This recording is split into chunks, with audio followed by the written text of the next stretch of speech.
omuyimbi Daddy Andre ono avuddeyo n'atabukira president wa federation nga ye Eddie Kenzo Musuuza wa Idrisa Musuuza.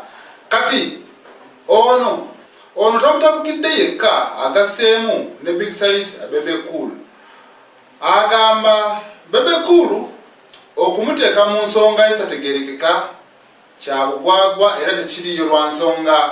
Newe yali agudde yasobola okubeera nga amuwandiikira album eya Wasibukawa omwali ennyimba nga Ize, Waya Waya n'endala.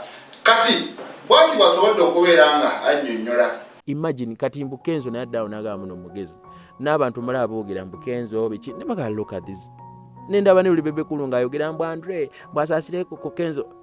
The guy had abandoned you.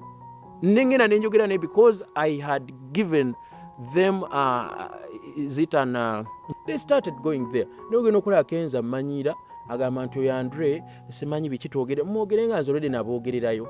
The meetings that they have been doing, he doesn't know the person that he's talking to. By the way, I'm so brilliant and ekirala I'm so networked in a silent way. We know silent majority, but we silent minority, but we know what we do. Kati gobadde tokimanyi nti no industry yammwe gwe nokuwa position gy'oliko nze yagenda bali babakyawa amwenda singa sayogera na sale ne mugamba amazima nga mulaze unity nti no bayimbi bakola woti no woti yandibadde tabaddira.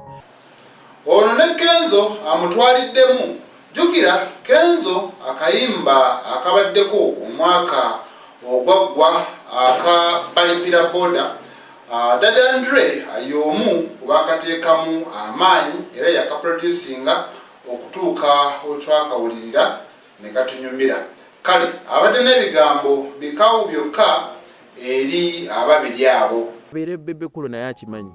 I've made artist nti naye waliyo time yaliwo nga bamukuba obucupa ne mukola album yaliwo Wasibukawa neemuzza. So they have to respect me as well. Namuli agamba go to hell. Bebe Cool, if you're in hell I won't come there. Let's respect each other.